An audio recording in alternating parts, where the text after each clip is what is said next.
जी बिस्मिल्लाहिर्रहमानिर्रहीम। तमाम देखने और सुनने वालों को ज़ीशान अज़हर की जानब से प्यार भरा सलाम। सबसे पहले जी मैं आते साथ ही शुक्रिया अदा करूँगा अपनी टीम का, जो कि मोहब्बत, प्यार और इखलाक के साथ प्रोग्राम को शुरू कराते हैं, जिसमें सर फहरिस्त भट्ट साहब हैं। उसके बाद अदील भाई, हमारे आसिफ भाई, खुरम भाई, बासित भाई और इरफान भाई आज शायद देर से आते हैं जो भी, लेकिन हमारे इरफान भाई भी साथ मौजूद रहते हैं। तो ये वो टीम है, मैं स्टार्टिंग ऑफ द प्रोग्राम बोलूँ कि वाकई में इनके बगैर तो प्रोग्राम कर नहीं सकते। और अफशा जो हमारा मेकअप वर्क करती हैं, अफशा को नहीं भूल सकते। और ये वो तमाम ग्रुप है कि जिसकी कहते हैं ना कि एक आध भी इधर उधर हो तो हमारा प्रोग्राम कमज़ोर हो जाता है। तो द यूनिटी इज़ दैट कि हमारे प्यारे लव यू ऑल। अरे जी आज हमारा सेकेंड डे ऑफ वर्किंग है, और सेकेंड डे ऑफ वर्किंग जो है वो थोड़ा सा इजी इसलिए हो जाता है कि आप चीज़ों को समझ जाते हैं और फिर आपको पता होता है कि कल मैंने क्या एग्जीक्यूशन करनी है। इकबाल यूसुफ नागौरी साहब हमारे साथ मौजूद है, जिनका ताल्लुक पीटीआई से है। बेहतरीन काम सर अंजाम देते हैं। लेकिन आज जो मेन मुद्दा हम बात करेंगे वो ये है कि क्या जलसा करने दिया या हर्डल्स आए। अगर हर्डल्स आए तो क्या क्या हर्डल्स आए, वो तमाम चीज़ें, क्योंकि मॉर्निंग शो है, ज़्यादा हम सियासी बात नहीं करेंगे, लेकिन फिर भी कुछ इन्फॉर्मेटिव चीज़ें हम इनसे पूछेंगे। अस्सलामु अलैकुम रहमतुल्लाह।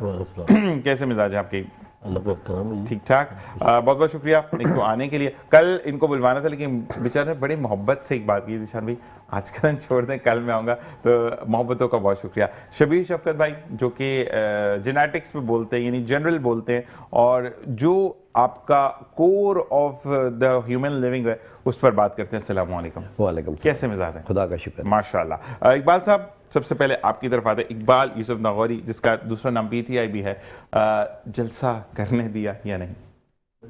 वेलकम तो बहुत खूब किया उन्होंने माशाल्लाह। सईद गनी साहब ने इकबाल किया। मैंने सुना था सईद गनी साहब ने इस्तकबाल किया। आए थे एयरपोर्ट पे, आए थे, अजल टोपी वगैरह पहनाई, जो कुछ तरीक़ाकार होता है उसको किया उन्होंने। लेकिन उसके बाद का जो सिलसिला था वो 3 घंटे फ्लाइट लेट हो गई। 11 का शेड्यूल था हमारे यहाँ का लैंडिंग का। तो हमारी पार्टी तकरीबन जो हमारे जो टीम थी वो तमाम पहुँच चुके थे। अच्छा, आप लोग एयरपोर्ट पर थे, ये जलसा गाह पर थे? एयरपोर्ट पे। एयरपोर्ट पर, ठीक है। 9 को एयरपोर्ट पे थे। 11 बजे का शेड्यूल था। साढ़े 12 अपना इंसाफ हाउस का था, शारे फैसल का। उसके बाद फिर शेड्यूल हमारा था टोटल, अपना प्रेस क्लब भी था, जीना ग्राउंड भी था और तमाम चीज़ें थी। लेकिन वो ये अपना 3 घंटे मौसम की वजह से फ्लाइट लेट हो गई, जिसकी वजह से ये पहुंचे तकरीबन 3 बजे। ठीक है। 2 बजे लैंड किया, 1 घंटा तकरीबन उसमें लग गया। 3 बजे 3:15 पे ये पहुंचे इंसाफ हाउस। शारे फैसल से ही रवाना हो गए। ये गए अपना जो जीना ग्राउंड है उसमें गए। उसके बाद प्रेस क्लब पे आए, 6 बजे तकरीबन आए।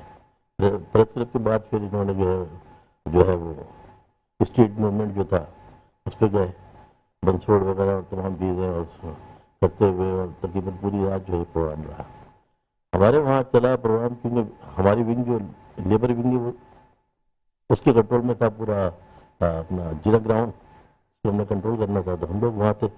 उसके बाद फिर हम पहुँच गए वहाँ 2 बजे तकरीबन। ये अपना ये 10 की बात है, यानी कि 9 को 10 को 2 बजे हमें इत्तला मिली कि कैंसिल हो गया। ओके। हाँ, कैंसिल हो गया। तो फिर हमारी पार्टी में बड़ा मसला पैदा हुआ, अभी क्या करें। हलीमाजी शेख ने फिर वो पूरा कोर को बुलाया और इसका तय हुआ कि गेट नंबर 1 जो है कायदे मज़ार पे, वहाँ जो हम करेंगे उसको। उसका ऐलान हो गया। ठीक है। ऐलान होने के बाद में जो है वो सिस्टम बन गया हमारा। सिस्टम बनने के बाद में अपना 2 के बाद जो है तकरीबन 6-7 बजे फिर इत्तला आई कि जी उन्होंने मान लिया है और अब दोबारा इसमें होगा, ग्राउंड में होगा, और टाइम होगा अपना 4 का टाइम होगा 11 बजे। अगले दिन का था, नेक्स्ट का सुबह 11 बजे का, अगले दिन 11 बजे का प्रोग्राम होगा। तो हम पार्टी जो है कारकुनान पहुंच जाए, तमाम पहुंच गए। और पहुंचने के बाद अपना तैयारी जिस तरह होती है शुरू हो गई। उसके बाद हुआ ये कि तकरीबन कोई रात के 2 बजे 15-16 मोबाइलें आई। और आने के बाद जनाब हम तो समझे कि शायद प्रोटोकॉल किया है, लेकिन वो वहाँ उन्होंने जो तबाही मचाई है। गाड़ी हमारी खड़ी हुई थी लोगों की, 50-60 गाड़ियाँ थी तकरीबन, और 100 के ऊपर तकरीबन गाड़ियाँ थी, मोटरसाइकिल वगैरह थी, कारकुनान थे 300-400। और जनाब उन्होंने जो तबाही मचाई, डंडे और वो लाठियाँ जो होती है बदतमीजी तो होता है, तो ये इंतजामिया ने जो हरकत की ये बड़ी गलत हरकत थी। और उसके बाद जो है वो तकरीबन तितर बितर हो गया सारा। गाड़ी वीडियो में जो उस वीडियो वगैरह भी आई है, तमाम मीडिया ने भी दिखाया है जो कहे गए, और उसके बाद जो इन्होंने इस तरह किया, तो ये इसके बाद फिर हमारा ऐलान हुआ कि जलसा तो होगा, बिना ग्राउंड में ही होगा। अब वो एक बात तो बन गई ना उस पर। सुबह फिर ये हुआ कि फिर हमारे लोग जितने भी थे वो तमाम तकरीबन गेट नंबर 1 पर बाहर आ गए, पहुंच गए। और पहुंचने के बाद जो है फिर उन्होंने अपना जो इनका मिजाज था, कभी ले रहे हैं कभी दे रहे हैं, पेमेंट भी जमा करवा दी 25 लाख रुपए जो उसका होता है ग्राउंड की जो फीस वगैरह होती है, वो भी उसको भी करवा दिया। तमाम चीज़ हो गई, कभी ऑर्डर ले रहे हैं कभी दे रहे हैं। अब देखें इस तरह तो नहीं होता ना, एक मेहमान आपके पास आए हैं कैफे के और वहाँ से आपने उन्हें वेलकम भी किया, उसके बाद आप पे कौन सा प्रेशर है, प्रेशर था पार्टियों का या जो भी कुछ था, तो उसको आपने जब ये किया तो उसको पूरा करें आप। जो जो जो है अपना तरीका होता है मेहमान को रिसीव करने का। लेकिन बहरहाल हमारा जो प्रोग्राम था वो तो हमने करना था, खान साहब के लिए हम खड़े हैं, इंशाल्लाह खड़े रहेंगे। उनकी जो था उनका हुक्म कि आप करें, स्टेट में पंजाब में हुआ, सिंध में हो रहा है माशाल्लाह, तो ये तो अब सिलसिला चलेगा, वो किया हमने। और करने के बाद हमारा सिलसिला चला, पार्टी हमारे 4 बजे फिर उन्होंने वही मतलब की हरकत कि दोबारा रास्ते ब्लॉक कर दिए, तमाम नुमाइशी और यहाँ के कारकुनों धकेला और सब कुछ किया, लेकिन कारकुन इस तादाद में थे कि वो कर नहीं सके कंट्रोल, दोबारा आ गए माशाल्लाह। फिर उसके बाद फिर एक हमारा रहा, फिर हमारा हुआ प्रोग्राम, जलसा हुआ, फिर आपका हुआ सिलसिला। ठीक है। फिर हमारा जो था स्टेट मूवमेंट जो था वो तकरीबन बल्दिया, बंगू पीर और तमाम जो है वो बनारस वगैरह से होते हुए 9 बजे तक पहुंचे वहाँ पर नुमाइश पे, और 12 बजे तक हमारा प्रोग्राम चला माशाल्लाह। और उसके बाद जो है सिलसिला रहा। मतलब कहने का मकसद ये है कि हुकूमत जो है वो ये नहीं आता समझ में कि एक तरफ देते हैं इजाजत और एक तरफ वो इस तरह करते हैं, तो ये तो एक बात ये है कि अगर आपने हमारे मुल्क सिंध धरती की अगर हम बात करते हैं, सिंध में रहते हैं, तो सिंध कहते हैं कि सिंधु धरती के लिए हम यही भी कहते हैं, कराची के लिए भी हम ये कहते हैं कि मेहमान नवाज है, मेहमान आ गए इस तरह के सर हैदराबाद के जो हमारा फिर ये गए ना लोग, कोई 10 की रात को जब गए हैदराबाद गए, तो हैदराबाद में गए ठीक है, पहुंच गए, पहुंचने के बाद जब आए दोबारा तो इतनी रुकावटें थी कि 7 घंटों में यहाँ पहुंचे, यानी आप अंदाजा लगाएं 1.5 घंटे का रास्ता है। लेकिन एक बात, लेकिन प्रोटोकॉल के साथ वो जो रुकावटें खड़ी की ये प्लानिंग थी, वही वाला है भाई, उसकी जान को खतरा है, आपने जो प्रोटोकॉल दिया है तो पूरा आप दे उसे। तो उन्होंने बड़ा उस पर जो ये जुल्म हुआ है, फसादियत हुई है हमारे साथ, और ये बिल्कुल लेकिन अब करना था, एक है मजबूरी, करे क्या, लेकिन ये है लेकिन आपने अपना दावे करती है, सब कुछ करती करना होता है सर। वो तो देखिए हम जब खड़े हैं तो हमने तो तमाम चीजों को सहना है, बर्दाश्त करना है, लेकिन ये रिवायत अच्छी नहीं हुई है। बिल्कुल यही है, ये तमाम के लिए अच्छी नहीं हुई है, पूरी दुनिया ने देखा, पूरे लोगों ने देखा, पूरे पाकिस्तान ने देखा, ये अच्छा नहीं है, तरीकेकार अच्छा नहीं है। बिल्कुल ऐसे ही है। हम दोबारा इकबाल साहब की तरफ आएंगे और यही रिक्वेस्ट करेंगे कि जितने इंतज़ामिया के लोग हैं वो भी इस पर नज़रसानी करें।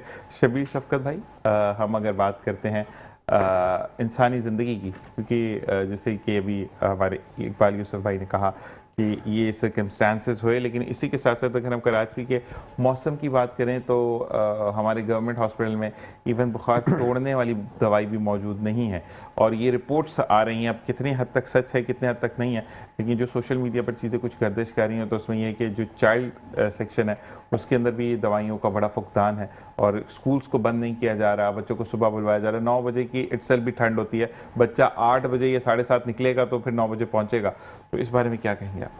ये बड़ा लम्हा फ़िक्र है, क्योंकि मसला ये है कि हुकूमत जो है उनका ये विजन ही नहीं है, कोई भी हुकूमत हो उसका ये विजन नहीं है कि अपने लोगों को फैसिलेट करे। ठीक है, अगर ऐसा होता तो वसाइल तुम्हारे पास बहुत हैं, वसाइल की तो कमी नहीं है। बात तो है कि आप अपनी कौम से कितना प्यार करते हैं, आपको उनका कितना दर्द है। आप हॉस्पिटल्स में जाके देखें, लोग एक बिस्तर के ऊपर 3 मरीज बैठे हुए हैं, ऐसे ही और फिर बाहर लोग बैठे हुए हैं। हमारे मुल्क में या हमारे सूबे में किसी चीज़ की कमी नहीं है, पानी की कमी नहीं है, गैस की कमी नहीं है, उसके बावजूद हम मुताज हैं, माजूर हैं हम लोग। और आप देखें ना, ये बच्चे जो कर रहे हैं एक कौम के बच्चे हैं, लेकिन अगर आपके अपने बच्चे हो तो उनके लिए तो आपने बड़ी सहूलतें की हुई हैं। लेकिन ये हमारी आवाम भी ऐसी है कि हमारी आवाम निकलती नहीं। जब ये भाई ने कहा, मैं मतलब कि किसी पार्टी को ऐसा नहीं कहता, मैं पूरी दुनिया को ही पता था कि ये पीटीआई वाले मम्मी डैडी वाले हैं, लेकिन आप देखें जितना इन्होंने स्टैंड ले ली है, मैं समझता हूँ कि इन्होंने सारी जमातों को पीछे छोड़ दिया, यानी कि मारे भी खा रहे हैं, मर भी रहे हैं, सब कुछ हो रहा है, तकलीफ हो रहा है, फिर भी डटे हुए हैं। तो ये होता है अपनी जमात से वफादारी। इसी तरह अगर हमारे लोग मुत्तहद हो जाएं, तो गलत को गलत के हैं उनके खिलाफ खड़े हो जाए, तो मैं समझता हूँ मसले सारे हल हो जाएंगे। हर चीज़ है पाकिस्तान के अंदर, और हमारा सूबा तो दौलत से माला। हम जब MPS के लिए इतनी बड़े प्लाजा बना दिया, आप जाके हाई कोर्ट के देखे कोने के ऊपर अरबों रुपया लगा दिया कि MPS को फैसिलिटेट करने के लिए। क्या आपको पता नहीं कि हॉस्पिटल्स की क्या हालत है, उसके लिए हमने करना है। यही वाली बात कि अभी जलसा गाह के लिए जो इकबाल नागौरी साहब ने, अभी इकबाल यूसुफ नागौरी साहब ने कहा 25 लाख रुपए उस इकबाल बिल्कुल की फीस है, सिक्योरिटी जमा, तो 20 लाख सिक्योरिटी जो 20 लाख सिक्योरिटी उसकी फीस है, 5 लाख सिक्योरिटी जमा करवा के 25 लाख हमने मतलब 25 जमा लाख भी तो आपने करवा करवा दी। 25 लाख रुपए आप जलसा गाह के लिए दे रहे हैं, ठीक है, तो इट्स मीन कि हम अफोर्डेबल लोग हैं ना, तो हम दे रहे हैं। अगर अफोर्डेबल नहीं होते तो शायद ये भी रोड पे बैठ के कर रहे होते या गाड़ियों के छतों पे चढ़े होते। तो मकसद ये है कि फिर हमारी हेल्थ की तरफ अभी सुनने में आया था कि कराची में फिर पानी का फुकदान, एक बुरहान आने वाला है, और कुछ सड़कें ज़ेरे अब इतनी आ चुकी हैं, रनछोड़ लाइन का एरिया देखें कि वहाँ पर लाइन ब्लास्ट कर गई। तो ये तमाम बातें तो फिर नजर सानी इन चीज़ों पर क्यों नहीं करते कि 2 दिन हो गया कराची में गैस का शदीद बहरान आया हुआ है कि कहीं पर 2 दिन से और कहीं पर 1 दिन मुकम्मल हो चुका है कि गैस मौजूद नहीं है। देखिए, बहरान आया नहीं है, बहरान पैदा कर दिया गया है, क्योंकि इनके अपने ताल्लुकात हैं ये LPG वालों के लिए, वो उनको प्रमोट कर रहे हैं। अब आप देखना कि लोग नौकरियां करें, लोग बच्चों को लेके जाएं या लाइनों में गैस के लिए खड़े हो जाएं, क्योंकि आपको पता है पाकिस्तान की आवाम को ये सोच लेना चाहिए कि ये अपने लोगों के साथ वफादार हो जाए, ये हुक्मरानों के साथ वफादार ना हो, क्योंकि ये कोई भी हुक्मरान जो है कौम के लिए नहीं कर रहा। आज आप देखें ना, लोग लाइनों में खड़े हुए। अब आप इतनी सर्दी हो रही है तो आप इतना तो कर दें यार, खुदा के लिए आप 1 हफ्ते की छुट्टी दे दें, 10 दिन की छुट्टी दें, कोई क़यामत नहीं आ जाएगी। बच्चे कौन से बम बन रहे हैं, वो वाली बात है कि बच्चे जिन्होंने जो पढ़ना वो पढ़ना, फिर अगर बीमार होंगे तो 10 दिन छुट्टी करेंगे, 10 दिन जहाँ के हफ्ता छुट्टी की बात है। और फिर आप ये देखें ना, हॉस्पिटल को हालत आप देखें, वहाँ मेडिकल की कोई सहूलत नहीं है, इतने बड़ी बड़ी बिल्डिंग्स खड़ी कर दी हुई हैं। आप क्यों नहीं कर रहे? वजारत सेहत उसको दी हुई है, वो पावरफुल, उसको कौन पूछेगा? वजारत सेहत को, जो वजीर है सेहत की, उनको कौन पूछेगा? वो तो कुछ देखे ना देखे तो उनको तो कोई बोल नहीं सकता। तो मसला ये है कि आप नहीं चाहते कि सूबे की तरक्की हो, वरना आप देखें कि बच्चों के लिए, मैं यकीन करें यूरोप में गया था तो बच्चे को, एक हमारे बच्चे को मोशंस लग गए, आप यकीन करें वो बच्चे के आगे उन्होंने कंप्यूटर लगाए थे, गेम्स के लगाए थे, स्क्रीन लगाई हुई थी, और वो आके हर आधे घंटे के बाद बच्चे का पैम्पर लेके उसको वेट करते हैं कि इतना पानी इसमें से निकला है। मैंने पाकिस्तान में आज तक ये ऐसा नहीं देखा। ऐसा ही है। तो वहाँ अपने लोगों से मोहब्बत करते हैं। हमारे सूबे में, मुल्क में हर चीज़ वाफर मकदार में, कमी किसी चीज़ की नहीं है, लेकिन चंद लोगों को फैसिलिटेट करने के लिए पूरी कौम को मारा जाता है। पानी चंद लोगों को फ़ायदा पहुँच रहा है टैंकर माफिया के लिए, लेकिन पूरी कौम उसके लिए मर रही है। गैस चंद लोगों को फ़ायदा पहुँच रहा है, पूरी कौम मर रही है। कहाँ, मुझे बताया ना कि जहाँ स्कर्दू में और जहाँ मरी है, वहाँ अगर दूसरे इलाकों में गैस है, वो तो सर्द इलाके हैं, उनमें गैस आ रही है, तो कराची में तो इतनी सर्दी नहीं पड़ रही। कराची में जम जाती है ना, कराची को मिला जुला गैस नहीं जम जाती, लोगों को जमा दे रहे हैं। सही है। अच्छा जी, शबीर भाई आपके लिए मैसेज आया है कि शबीर भाई, हम जितना भी बोल रहे हैं, गैस वाले तो सिंपल एक बात बोलते हैं कि जवाब ब्रेक के बाद है, लेकिन मैं सवाल करता चलूं कि अगर आपने पैसे ना दिए तो आपके खिलाफ कानूनी कार्रवाई होगी, जबकि हमने कहा कि हमें गैस का मीटर नहीं चाहिए भाई, लाइन भी बंद करो, अपना मीटर भी ले जाओ। और भाई जनाब, इसके बारे में हम जवाब लेंगे, लेकिन जहां तक मैंने तालीमात है कि ये प्रॉपर्टी आपकी है, कोई भी इसको उतार नहीं सकता, और अगर कुछ ऐसा होता है तो उसके अगेंस्ट मैंने यूट्यूब पर ही देखा है, फेसबुक पर ही देखा कि आप भी कानूनी कार्रवाई कर सकते हैं। इस बारे में मजीद जानेंगे ब्रेक के बाद। देखते रहिए मुस्कुराती स्वभावित ज़ीशान है बैक। और इसी के साथ साथ शबीर भाई, आपसे सवाल आया था कि अगर जो मैंने भी सोशल मीडिया पर देखा कि अब वकला हजरात ने ये वीडियोस बनाकर डाली हैं कि गैस का मीटर हो, बिजली का मीटर हो, जो भी मीटर वटेवर अराउंड सराउंडिंग, तो वो उसके मालिक आप खुद हैं, क्योंकि आप पैसे पे कर चुके हैं उसके, क्योंकि वाकई में बिल्स में लग कर आ रहे होते हैं, आपसे डिमांड नोट के सूरत में लिया जाता है, तो कोई भी उतारने का हकदार नहीं है। क्या है बात सही है? देखिए जी, कानून की तरफ अगर बात करें तो बात सही है, लेकिन बात है जहाँ कानून की हुक्मरानी नहीं होगी तो वहाँ आप कैसे करेंगे? ये तो दादागिरी की तरह आते हैं। आप गैस वाला अगर आपको बिल भी भेज देगा ना ओवर ड्यूज, तो आप उसको भरेंगे। अगर आप उसको कहें ना सही करो, तो वो आपको लड़ेगा, वो बोलेगा नहीं आप भर दीजिए, बाद में देखेंगे। ये चेक एंड बैलेंस नहीं है, क्योंकि कानून की हुक्मरानी हो तो फिर तो ये गैस वाले ऐसी हरकत ना करें। वो तो डंके की चोट पे आते हैं और मीटर उतार के ले जाते हैं। उनको जब अगर पता होगा ये हम कानून की जद में आएंगे तो कैसे करेंगे? लेकिन अदारों को इतने ये बंदे मजबूत हो गए हैं कि अवाम के नज़र में तो अवाम को तो ये समझते कुछ नहीं है। वो समझते हैं ये कीड़े मकोड़े हैं। जो भी जिस जगह बैठा हुआ है ना, वो अपने आप को जो है ना अंधाता बना हुआ है। तो अब अवाम कहाँ जाए? सवाल तो ये है कि अवाम कहाँ जाए? अवाम की कोई सुनवाई नहीं। आप देखें, पहले लोड शेडिंग होती, लोग रोडों के बाहर आते थे, सड़कों पे आके टायर जला, अब कर रहा है कोई?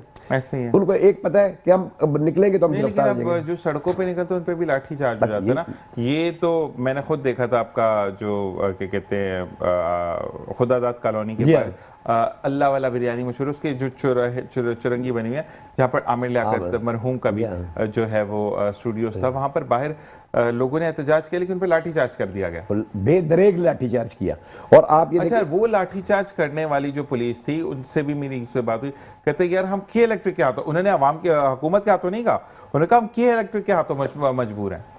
अब मतलब मुझे हुकूमत का कोई यहाँ लेना देना नहीं था। मैं फिर इसको क्लियर करता चलो, उन्होंने कहा कि मैं के इलेक्ट्रिक के हाथों मजबूर हूं। हुकूमत क्यों नहीं इसकी जिम्मेदार? के इलेक्ट्रिक के पास क्या पावर है कि वो इस तरीके से करे? आप देखें, एक औरत ने थोड़ा के इलेक्ट्रिक के दफ्तर में, आपको पता है, शोर शराबा किया बिल की वजह से, किसी तो उसको मारा और उसको थाने में लेकर के। मैं कहता हूं कि आप किस तरह के लोग हैं यार। अगर किसी की बेटी होती है, हुक्मरान जो होता है वो बाप होता है, तो आपको दुख नहीं होता कि आप अभी जैसे इन्होंने कहा ये लाठी, फेसबुक में भी आपने देखा किस तरह से पुलिस लाठियां मारे, और एक पीटीआई का आदमी को जब गाड़ी में डाला है, वो हाथ जोड़ रहा है, पाँव पकड़ रहा है, या मेरे को जाने दो, फिर उसको बोला भाग जा, वो भाग गया। आप इतना लोगों को मजबूर कर रहे हैं यार, क्यों इतना तशद्दुद? आपके लोग नहीं है। नफरत जो है ना वो फिर अपने लिए ही कायम होती है। कहते हैं कि हमारे यहाँ पर ना, मैं हर पार्टी को यहाँ पे बोलूंगा, हर कोई रिवेंज करता है। बिल्कुल। ये मेरे साथ ये किया, मेरा टाइम आ रहा है, फिर बताऊंगा। कल पीटीआई आएगी तो वो ये इसको जो है वो करेगी। बिल्कुल, ये माइंडसेट है ना। मुझे बताइएगा इकबाल साहब कि हम इस माइंडसेट से कैसे निकलेंगे? माना आपके साथ ज्यादती है, माना आपको मना किया गया, या जो भी है, आपको राइट्स के साथ आपको बुलवाया गया, लेकिन मसला ये है कि अब अगर फर्ज करें यही सूरत हाल, अगर क्योंकि जब हुकूमत आती है तो सेकंड ऑपोजिट पार्टी सामने होती है, कभी भी ऐसा नहीं हो कि शफाफ सारी चीज़ें चल रही हो, ऑपोजिट पार्टीज रहती है। तो पीटीआई अगर इक़्तिदार में आती है और इस तरीके का सामना करना पड़ता है, तो पीटीआई क्या लाठीचार्ज करवाएगी, या पीटीआई कहेगी कि नहीं, इनका हक है? देखिए जी, सबसे पहली बात तो ये पूरे पाकिस्तान ने देखा कि जो इलेक्शन हुए हैं उसमें अक्सरियत हमारी थी, यानी हम आए हुए हैं, लेकिन हमें फार्म 47 के तहत जो है वो बार किया गया। कराची की हमारी 24 एमएन थे, जिसमें से 3 आए हैं और 21 की जो है वो सीटें हज़फ हो गई हैं। इसी तरह पंजाब के अंदर 180 और 17 था सिस्टम, उनको भी कर दिया गया। तो ये हुकूमत जो बनी है, नाअहल हुकूमत बनी है, यानी कि जो मैंडेट पे ना आए वो हुकूमत ही नहीं है, तो वो तो इस तरह की हरकतें करेगी ना। उसने तो इशारों पे चलना है, उसने तो उनके तमाम को अपने सिर्फ उसको रखना है कि हमने बैठना है। आप अंदाजा लगाएं, 145,000 अरब रुपए कर्ज था, 1,000 अरब जो है इन्होंने 1.5-2 सालों में बढ़ा दी है। इनका मकसद ही लूटना है और यहाँ से निकलना है। मुल्क को तामीर करना, बनाना कुछ नहीं है। 20 साल हो गए, बिजनेस पॉलिसी नहीं है हमारे मुल्क में। जिस मुल्क में बिजनेस पॉलिसी ना हो, थर्ड वर्ल्ड में तो है ही हम, लेकिन मकसद कहने का ये है कि लूट मार का आप अंदाजा लगाएं कि इतना ये कर्जा कर रहे हैं, कर्जे पे कर्जा बढ़ा रहे हैं। इमरान खान साहब जब आए तो वो दे के गए, कर्जा उतार के गए, लेकिन लिया तो उन्होंने भी है। देखिए, जब सर देखिए, देखिए हम कशकोल नहीं फैलाएंगे, लेकिन लिया है उन्होंने भी बहुत लिया है। हर एक की मजबूरी होती है, वो हमारी एक रवायत बनी हुई है, लेते हैं। असल में मैं लेकिन उन्होंने उतारा भी है। ऐसी ना करें। देखिए, किसी भी गवर्नमेंट ने आज तक उतारा नहीं है सर। देखिए मेरी बात, अभी भी उन्होंने कहा ये कि मैं आई और कि किस भी रिकॉर्ड है। नहीं, ये तो रेगुलर है ना। उन्होंने मतलब उतारने के बाद भी उन्होंने रोका, कर्जा नहीं लिया, अखराजात को कम किया। कोरोना आया तो उन्होंने मुल्क को बंद नहीं किया। उन्होंने कहा मेरे गरीब लोग हैं, ये कहाँ जाएंगे? छाबड़ी वाले हैं बेचारे, रोज के हैं, डेली मतलब वेजेस वाले हैं। उन्होंने कंट्रोल किया, उसको खुला रखा। पूरी दुनिया में कई ममालिक बिल्कुल बंद हो गए। मैं एक बात बोलूंगा कि जो मुझे बड़ी, इमरान खान साहब को जब दौर था तो इलेक्ट्रिक बड़ी लगाम में थी, लोड शेडिंग बड़ी कम हो गई थी, तो ये चीज जो है रेगुलेटरी के में लोग कह रहे थे कि भाई हम तो बिल्कुल ऐसे हो गए। और दोबारा जब ये आई है भारत 47 वाली, तो हम परेशान हो गए। मैं गया हूँ अभी यहाँ, पिछले रात में गया हूँ, पिशावर गया हूँ, सब जगह गया हूँ केपी के, मैं वहाँ में, तो वहाँ उन्होंने लोग कह रहे थे यार हमारे तो इतना हम खुश हो गए थे कि हमारा जो है ना बिल्कुल जो है लाइट जाने का सिस्टम ही बंद हो गया था। लेकिन दोबारा जब आई है तो ये लोड नहीं। अब असल में प्रॉब्लम ये है कि इदारे कंट्रोल में नहीं है सर। असल में एक बात है कि अगर हम यहाँ पर देखिए डायरेक्ट हुकूमत को तनकीद इस तरह नहीं, तो हम मतलब मेरा करेंगे, कहना मतलब लेकिन जो के बात इलेक्ट्रिक की अगर हम आप बात आएंगे करें तो बात तो करनी के है ना। इलेक्ट्रिक जो है मुझे नहीं समझ आती कि वो ऐसे तो हर चीज़ पे हावी है, लेकिन जहां पर आप लोड शेडिंग नहीं भी करनी, अगर गलती से कहीं 1 मिनट पहले लाइट दे दी यानी खुल गई है तो फिर अगले 25 मिनट तक आपको लाइट नहीं मिलेगी, ये भी तो गलत है। सर ये तो बिल्कुल जुल्म हो रहा है हमारे साथ। 12-12 घंटे की लोड शेडिंग, बिल पूरे आ रहे हैं। मजे की बात ये देखें, जहाँ पे जो दही इलाके हैं वहाँ पे कुंडा सिस्टम चल रहा है, तो उनका बोझ भी इन पे ही आता है, हम पे ही आता है। ऐसे ही है। यानी हमारे जिन इलाकों में जो हम पूरी पेमेंटें कर रहे हैं, सब कुछ कर रहे हैं, उन पर उसका बोझ आता है। ये भी एक जुल्म है।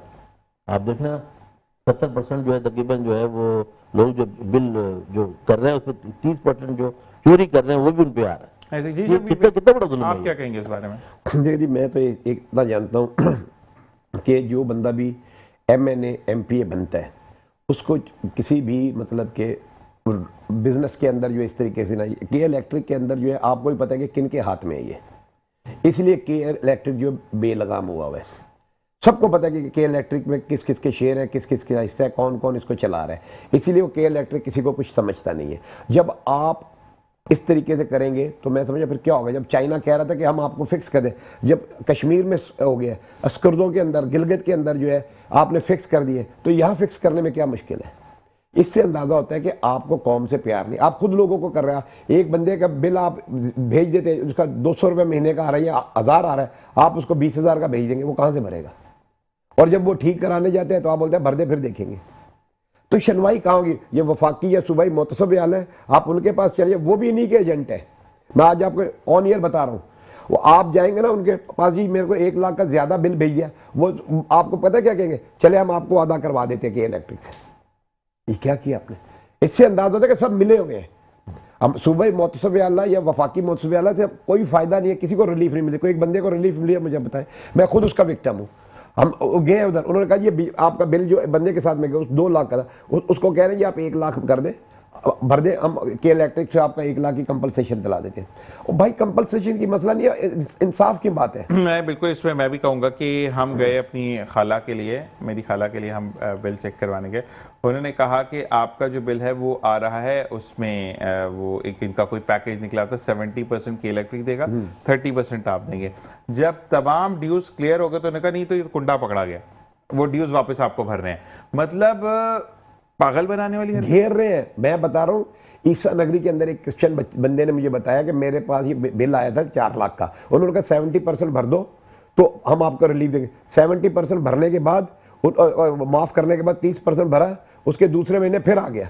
उन्होंने बोला नहीं ऐसे चलता रहेगा, आपको हम करते रहेंगे। वो बेचारे की मुसीबत है। और गैस वालों के पास आप जाएंगे उनका नया फार्मूला है, आपको कहेंगे जी, आप कहेंगे जी मेरा तो बिल देखे इतना है ही नहीं, मेरा तो एक चूल्हा जलता है, हम तो 2 बंदे हैं। वो बोलेंगे नहीं आपकी लीकेज हो रही है। अब आप बंदे को लाके चेक कराएंगे, लीकेज कहीं नहीं होगी। भाई अगर लीकेज होगी तो आप जिम्मेदार हैं।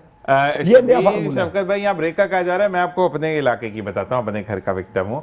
हमारे यहाँ तो 2 साल से गैस ही नहीं आ रही, लेकिन 3850 का बिल प्रॉपर आ रहा है, वो देना जरूरी है। इसी बारे में एक ब्रेक देखते रहिए मुस्कुराती से वापस जीशान सर। और इसी के साथ साथ जब हम स्टूडियोज में डिस्कशन कर रहे होते हैं तो कुछ चीजें ऐसी होती है, जब हमें ब्रेक पर जाना होता है तो गेस्ट हमारे जो है वो आपस में डिस्कस कर रहे होते हैं। अच्छा इकबाल साहब, अब थोड़ा सा हम सॉफ्ट टॉपिक की तरफ आते हैं ना। मुझे ये बताएं कि अब आपके लिए 25 सवाल आए हैं कि आपका जो पिज्जा है चिकन वाला, उसमें क्या ऐसा फ्लेवर है, कोई नशा वशा डालते हैं हम कि बच्चों ने खाया और वो फिर हर तीसरे दिन की फरमाइश होती है कि वहां से जाके जो है वो पिज्जा खाना है। लेकिन बाकी में मैंने भी पिज्जा खाया और उनका जो जिंगर बर्गर है वो, शबीर भाई आपने खा लिया ना तो बंदा वो फिर वो बड़े बड़े बड़े नाम जो होते हैं ना वो फीके लगने भाई मैंने एट्रियम मॉल में इतवार को बर्गर खाया, मेरा मैदा ही अभी तक खराब हुआ। इनका खा जाके खाया है। अच्छा इतना क्लियरिटी के साथ चिप्स और तमाम मैं सिर्फ एक बात कहूंगा, जो मेरी रिक्वेस्ट है आपसे, आप भी सऊदीया जाते रहते हैं, वो जो आपका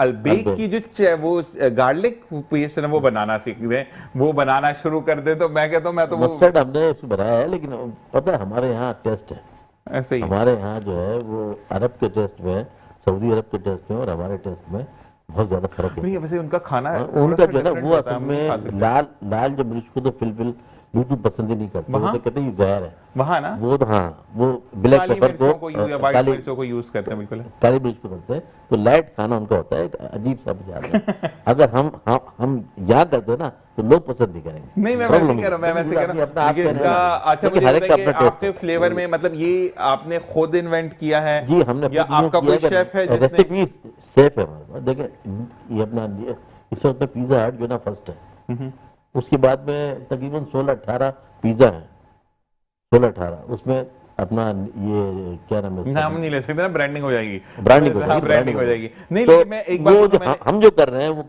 वो कराची में 5 है, 4 तो उनमें है और एक हमारा है। नहीं नहीं मैं यानी एक बात हमारा आपको जो बोलूं, टेस्ट मैंने है एक बड़ा अच्छा 12 वाला हमारे पिज्जा फ्लेवर्स खाया, है। उसके बाद उनकी ना टॉपिंग इतनी सारी होती है, इतनी बड़ी टॉपिंग होती है उनकी, इनकी टॉपिंग इतनी बड़ी नहीं है, थिन टॉपिंग में टेस्ट इतना मजे का था, मतलब यकीन करें कि मैंने उसने इतनी भूखों वाली हरकतें की है शबीर भाई कि मैं यहाँ से खा पी के गया, मैंने वहां जाके बर्गर भी खाया के लिए और भाई। अच्छा सर, उसकी वजह ये होती है, देखिए हर एक बिजनेसमैन माशाल्लाह ये सोचता है कि मेरी चीज़ अच्छी हो, लोग पसंद करें।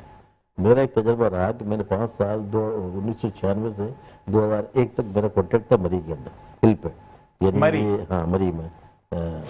तो वहाँ जो है मेरा होटल था मेट्रोपोल, 5 साल का मेरा कॉन्ट्रैक्ट था। तो मुझे वहाँ तजर्बा हुआ कि पाकिस्तान जो टेस्ट है वो क्या है, पंजाब के क्या पसंद करता है, बलूचिस्तान क्या पसंद करता है, सिंध क्या पसंद करता है, बलूचिस्तान क्या पसंद करता है। तो वो टेस्ट को डेवलप करने में मुझे बहुत आसानी हुई। प्रथम से मैंने 92 में कोर्स किया फूड एंड बेवरेज का, बिल्कुल बिल्कुल बिल्कुल जिससे पढ़ के आए हैं आप मुझे इससे। मुझे मतलब मदद मिली। और अब जो हमारा टेस्ट है वो इतना डेवलप है माशाल्लाह, और टेस्ट को लोग पसंद भी करते हैं। एक रिक्वेस्ट आई है आपसे, 33 साल हो गए हमें। आपकी रिक्वेस्ट आई है कि मेरा नाम मिसेस सिद्रा ताहिर है, मैं दुबई में रहती हूँ, और मैं एक बात बोलूँगी इकबाल साहब से कि जानजी चिकन का ब्रोस्ट और पिज़्ज़ा मेरे बच्चों ने खाया। अब या तो खुदा का वास्ता आपको कि आप ब्रांच खोल लें दुबई में, या कोई ऐसा सिस्टम कर लें कि मेरे बच्चों तक वो चीज़ पहुंच जाए, क्योंकि बच्चों ने नाक में दम किया कि खाना है तो वही खाना, और हम दुबई वापस आ चुके हैं। अच्छा इनसे कहें, सिद्रा से कहें कि भाई आपको रेसिपी जो है हमारी जो होती है। नहीं वैसे एक बात मैं बोलूं, जो खुद बनाते हैं ना, हाँ, तो एक दुबई में ब्रांच खोले ना, कितनी बुरी बात सर है। देखिए दुबई मेरा बिजनेस है अपना गारमेंट्स का अजमान। तो एक वहीं पे छोटी सी नहीं दुकान खोल लेकिन लें। नहीं, वहाँ छोटी सी नहीं ना, वहाँ तो पूरा करना पड़ता है ना। अच्छा अच्छा अच्छा, मदीना में इंशाल्लाह हमारा प्रोग्राम है। क्या बात। मदीना में खोलेंगे तो तमाम जितने भी हमारे 57 ममालिक के जो मुसलमान आते हैं हज के लिए, उम्रे के लिए, वो सब वहाँ मैं तो यहाँ से कोपन लेके जाऊंगा, उम्रे में जब गएंगे मैं और शबीर भाई कोपन लेके जाएंगे आपसे इंशाल्लाह। अपना भतीजा मेरा जो है वो तकरीबन 1 साल पहले शिफ्ट हो गया फैमिली के साथ। ठीक है, पर जद्दा हमारा मदीना में मदीना में ये वही बिजनेस भी कर रहा है, सेटल हो गया माशाल्लाह, उसको हम ट्रेंड कर रहे हैं। नहीं, और कि अब हमने हम branch इंशाल्लाह अलबेक की जगह हम जानजी चिकन को भी देखेंगे और प्राउडली बोलेंगे कि ये हमारे मुल्क का अल्हम्दुलिल्लाह नहीं, इंशाल्लाह। इंशाल्लाह। अच्छा जी शबीर शफकत भाई, आपसे ही पूछा जा रहा है कि मौसम की तब्दीली के आप पर कोई असरात आए? बिल्कुल आई जी। तबीयत खराब हुई थी? बिल्कुल ख़राब हुई तबीयत, लेकिन मसला सिर्फ ये है कि हम ढीठों की तरह चलते रहते हैं, क्योंकि हमें पता है कि बैठ गए तो फिर बैठ गए। क्योंकि इसका मसला ये है कि मौसम ऐसा है कि आप अगर बैठ गए ना तो फिर आपको और दबा लेगा। आप 1-2 दिन आपकी तबीयत ख़राब है, आप उसको कामों के साथ या दूसरे देसी नुस्खे करके तो आप चले, हिम्मत ना हारे, और कोशिश ये करें कि ठंडे पानी से ना नहाए। अच्छा मेरी बात सुनिए शबीर भाई, वैसे मैं इकबाल से फिर आपसे भी ये सवाल होगा कि कावे का जो पुराना रुझान था, कावे पीना, अदरक वाला कावा है, या आपकी दाल चीनी लौंग डालकर जो कावा, या पुराना एक वो ना वो इतना बड़ा सारा आता था, वो उसको जो शानदार कहते हैं, वो इतना सारा होता था, वो पीते थे। अब लोग डॉक्टर्स कहते नहीं इट्स वेरी हार्मफुल, मुझे तो उसी चीज़ों से आराम आता है, मैं तो दवाई से एकदम आराम भी नहीं आता। देखिए वो जोशानदा जो था ना वो बेहतरीन था। अब जो जोशानदा आ गया ना वो आप देखिए कि आप सिंथेटिक है, फायदे उसका कुछ नहीं है। पहले वो जड़ी बूटियां होती थी, उनको आपने पानी में डाला, उसको निकाला, पिया, और आपको पता चलता था। इसके आप अभी स्वालिन ले, दूसरी चीज़ें ऐसे टैबलेट ले गले के लिए, उसका कोई फ़ायदा नहीं हो रहा। पहले और चीज़ें थी, लेकिन अब मसला सिर्फ ये है कि अभी लोगों का मसला हो गया कि पैसे कमाने में लगे हुए, अब क्वालिटी पे नहीं वक्त ध्यान दे रहे, इसलिए मसला हो रहा है। असल में पहले मैं आप लोगों से ये नहीं कहता कि आप लोग बहुत पुराने हैं, लेकिन बचपन में आपसे भी और आपसे भी सवाल है, सिर्फ इकबाल पे पहले आपसे एक सवाल करते हैं, कभी ऐसा हुआ कि आप थके हारे घर पे आए हैं, ठीक है, अम्मी भी थक गई थी, उन्होंने सिर्फ चटनी पीस कर आपको रोटी दी हो, या प्याज के साथ वो जो सैलड के साथ रोटी थी, कभी ऐसे खाया आपने? जी हमारी बिरादरी है नागौरी बिरादरी, और ये तकरीबन आगे समझे कि हिंदुस्तान में 80,000 से ऊपर एक आबादी है, और यहाँ तकरीबन हज़ारों की तादाद के अंदर कोई तादाद नहीं है। तो कहने का मकसद ये है कि हमारे यहाँ शुरू से एक सिलसिला चला हुआ है। हमारे यहाँ जब बकरीद पे कुर्बानी होती है तो कुछ गोश्त को बचाकर, जो अपने हिस्से का होता है उसे बचाकर सुखाते हैं और हम रखते हैं मर्तबान में। पूरा साल जब भी कोई आपको डिश चाहिए ना, फौरन जैसे आपने कहा कि आ गए और कोई चीज़ अवेल नहीं है, तो तवे के ऊपर थोड़ा सा आपने घी डाल, ऑयल या घी जो भी ये डाला आपने, हरी मिर्च और प्याज वगैरह थोड़ी सी वो डाल के और वो निकाली और उसे करके फौरन डिश 5 मिनट में आपकी टेबल के ऊपर ऐसी चीज़ आएगी और आप खाएंगे तो उसके बाद फिर आपका हाथ नहीं रुकेगा। क्या बात है, तो ये है हमारे जी जी शबीर भाई, कभी ऐसा हो कि चटनी पीसी हुई खा लियो? नहीं, ऐसा नहीं हुआ। खुदा जन्नत नसीब कर हमारी वालदा को, जब भी अगर रात को 1 बजे भी हमें भूख लगी है या हम थके हुए हैं, उन्होंने उसी टाइम उठ के बना के फ्रिज से निकालना था सारा करे। अगर उस वक्त जो भी चीज़ अवेलेबल होती थी वो बना के देती थी। और वो उनका ये होता था कि एक तो बाजार से रोटी के हक में नहीं थी, वो बोलती है एक औरत घर पे हो तो बिल्कुल, वो जबरदस्त। बाजार से मंगवाए तो ये औरत की तौहीन है। जबरदस्त। तो मेरी वालदा, अगर मेरे घर में मेहमान भी आ जाते थे, दोस्त आते हैं कभी रात को 1 बजे आ गए, तो मैंने से अपनी वालदा को कहना, अम्मा वो मेहमान आ गए, उन्होंने ये कुछ नहीं कहना, दुपट्टा लिया और दुपट्टा लिया किचन और में। उन्होंने किचन में आटा गूंदना शुरू कर दिया और दूसरे चूल्हे के ऊपर उन्होंने असल में शबीर भाई मैं ये जरूर कहूंगा कि जो ऐसी औरतें होती हैं ना, जो खुद बड़ी, इकबाल भाई, जो खुद बड़ी सख्त जान होती हैं, फिर उनके आगे अगर कोई बहू आके थोड़ा सा करती है ना तो फिर वो गुस्से में कहती है मैंने भी तो किया था। बिल्कुल नेचुरली बात है कि क्योंकि वो ये चाहती हैं कि जैसे मैं, और आप देखिए पुरानी औरतें, मेरी वालदा 85 ईयर्स की होके इंतकाल किया, उनको कोई बीमारी नहीं थी, कोई बीमारी नहीं थी। लेकिन वो चलती पैदल, देखिए घर में भी पैदल चलना, चलते वो पानी पीना, बैठकर पानी पीना, तमीज से खाना खाना।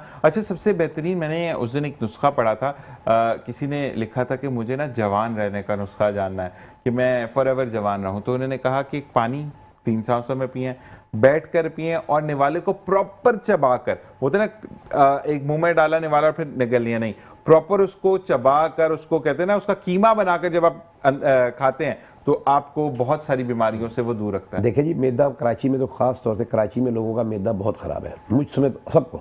उसकी वजह यह है कि एक तो ये लोग, अगर रोटी आती है ना तो बड़े बड़े नवाले लेके खा जाते हैं, इस तरीके से खाते हैं ये जानवर खा रहे हैं, ऐसे बड़ा नवाला लिया खा लिया, तो ये गलत बात है। और फिर आप देखिए हम लोग खा रहे हैं रातों को खाना, और खाना खाने के बाद क्या करते हैं, फौरन बेड पे, फौरन बेड पे, तो उसका क्या हो रहा है, हार्ट अटैक तो होंगे ना, मैदा तबाह होगा, सारा कुछ होगा।